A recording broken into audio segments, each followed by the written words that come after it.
Well, hello there. Our opening question for today is, what gate should we enter into?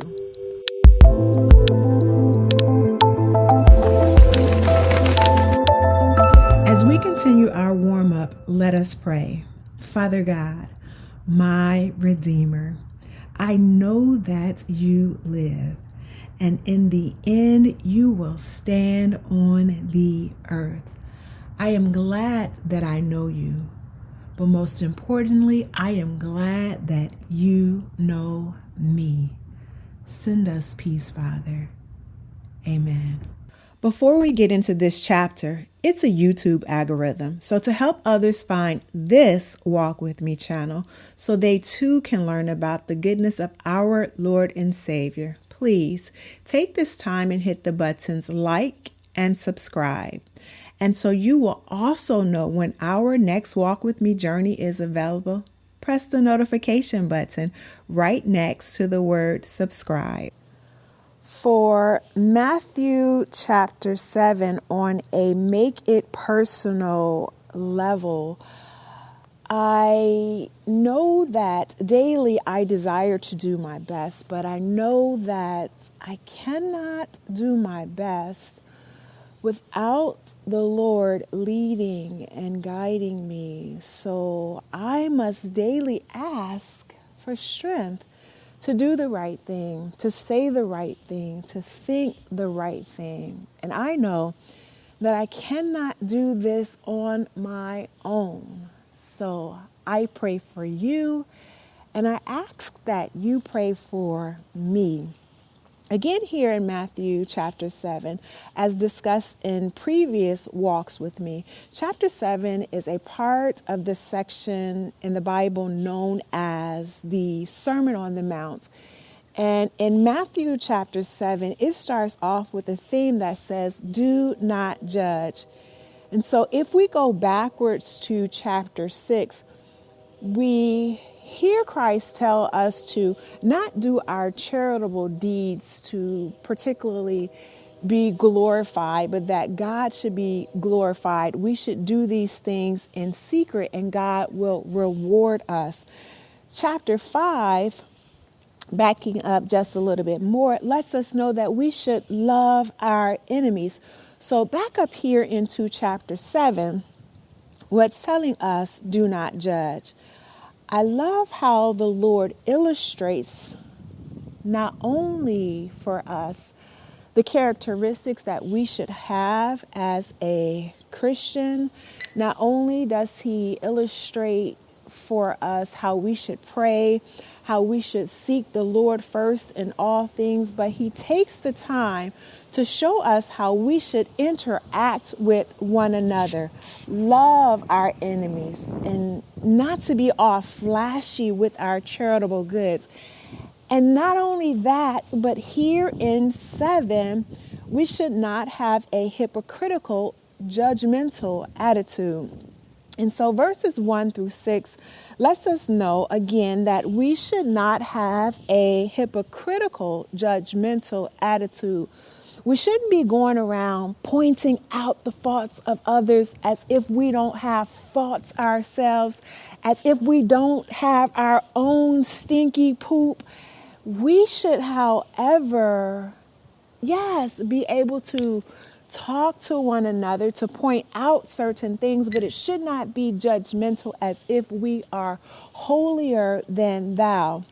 Now, I do understand that this judgmental thing comes with blurred lines. And so I'm speaking here Christian to Christian. Oftentimes I see situations where there might be a leader and someone in the congregation, or friend to friend, or parent to child. And I will start with the parent to child because here lines seem to get blurred, where you might have a child that has given their life to Christ, but they're not necessarily walking Christ-like. Now, on the other side, the child could be the mature in Christ one here, and the parent isn't walking as Christ would have them to walk. And so what I'm really trying to point out here is that Christian to Christian, No, we should not be, thou shall not do this and thou shall not do that, as if we aren't having our own little thou shall nots. But I should be able to come to you, Christian to Christian, and say, I know you love the Lord. I know that you fully understand, for God so loved the world that he gave his only begotten son. I know that you have a passion for Christ, but I'm concerned at this moment about your soul, because what you're doing is not walking in line with the word of God. And I understand that we all have our shortcomings where for perhaps a month we have a whole bunch of good days, and today we're not walking as God would have us to walk. No, I'm not talking about that type of situation. I'm talking about the situation where we have basically just built our lives around this particular sin. We are just planted our feet and said that this is my life, this is the way I am, and I am going to do me. And so, Christian to Christian, we should be able to say, I pray that the Lord will help you in this situation so that you can realize that, yes, God loves you, but he does not love the sin. It's like we were once excited to be invited into the house of the Lord, and now that we're here and now that we're comfortable, we're trying to get the Lord to accept this sin. Again, God loves us, but he does not love the sin. And so we have to remember that we have a God to please, a God that is holy, a God that is wonderful, a God that at the end of the day will judge us. And so on over to verses 7 through 12. Here is where I say, I have the best father in the whole wide universe. Why? I'm going to take a moment to read a few of these scriptures. The Lord tells me, ask, and it will be given to you. Seek, and you will find. Knock, and it will be open to you. For everyone who asks receives, and the one who seeks finds, and to the one who knocks it will be open. Or which of you, if his son asks for bread, will give him a stone? Or if he asks for a fish, will give him a serpent? If you then, who are evil, know how to give good gifts to your children, how much more will your Father who is in heaven give good things to those who ask him? God wants to give you good things. And so if you haven't heard it before, you hear it now. It's here in Matthew chapter 7. He wants to give you good things. But one thing I really want to point out, because maybe you're saying, well, I've been asking and I've been seeking and I've been knocking. Well, James chapter 4, verse 3 tells us, you ask God for something and do not receive because you ask with wrong motives, out of selfishness or with an unrighteous agenda, so that when you get what you want, you may spend it on your own desires. And so we have to ask ourselves in our asking, are we asking for our own selfish desires, or are we asking so that God will ultimately get the glory? One more thing I want to point out. In Matthew chapter 6:33, it says, but first and most importantly, strive after his kingdom and his righteousness, his way of doing and being right, the attitude and character of God, and all these things will be given to you also. So when you ask, we have to make sure we are asking with the right motives. We have to, most importantly, make sure that we are seeking God's face first in all things. There is a hymn note that says, you have longed for sweet peace and for faith to increase, and have earnestly, fervently prayed. But you cannot have rest or be perfectly blessed until all on the altar is laid. Is your all on the altar of sacrifice laid?